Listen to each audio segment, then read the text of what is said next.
I'm the end of the words. Dean Koontz, Velocity.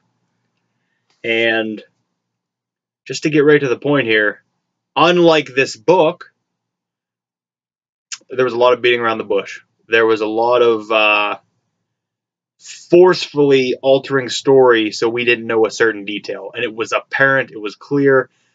It's almost like he saw this movie and then wrote the book. That's what it feels like. Because I feel like, or he was writing just try to get a movie, because that's what it feels like. It's more suspense and action than it is any kind of horror. It's more suspenseful is even the wrong word, because you kind of know what's going to go on the whole time.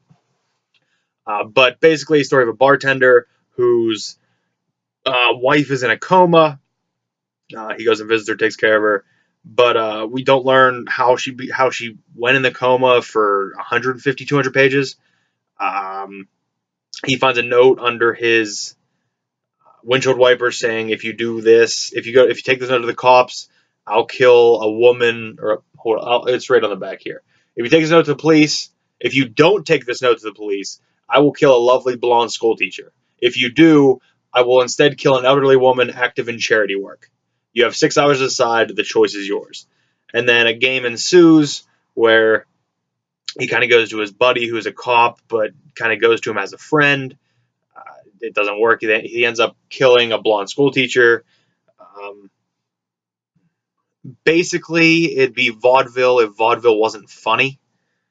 There's a lot of people that say vaudeville isn't funny, but because there's misunderstandings, there's miscommunications, it's almost like a Three Stooges suspense novel. It was decent. It's not what I've come to expect from Dean Koontz, because there's a soft place in my heart for Dean Koontz, and I like his horror suspense stuff more than his action suspense. I've just realized, and the whole time reading this, I might spoil it. I'm gonna spoil it. Before I spoil it, in case you want to read this yourself, my rating for this is a 5 out of 10, just half, right at the middle mark. All right, now the spoilers are incoming. So go if you don't want to hear them. The whole time reading this book, I said, Dean, if it's him all along, if he's doing this to himself, if he's crazy, if he's playing this game with himself, if he's killing these people, I'm done with you. I'm done. I'll never read another Dean Koontz book. Because honestly, that's what it seemed to me. It wasn't written that way, but I felt like it was written in such a way to take so much attention off of him that he was going to throw the twist on us at the end and say, hey, guess what? It was him the whole time. Luckily, it wasn't.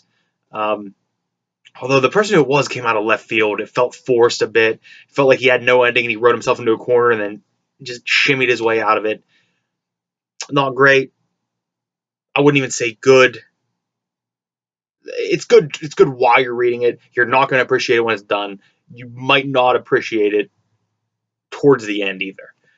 He does wrap it, as Dean Koontz always does, puts a nice little bow on it at the end, a nice little moment, which was nice to see. But I will not revisit this, probably ever. It's not for me. His action suspense is not my idea of a good time. And I have another similar book to this. I think it's called Intensity. And the only reason I think it's similar is because the covers are exactly the same, except it's red and it says Intensity where the N is, I believe. I hope it's not the same deal. I hope it's not an action suspense, because I need Dean Koontz to try to scare me a little bit. This wasn't it. He did not do a good job, to me, of addressing the fears of the human psyche. It didn't work for me. It didn't click. I know there are people who loved this book, and it just wasn't for me. So, I mean, I guess I already spoiled it for you, but give it a shot. Let me know what you think if you do. If you've already read it, let me know what you think. Thank you. And we'll not read this again. 5 out of 10.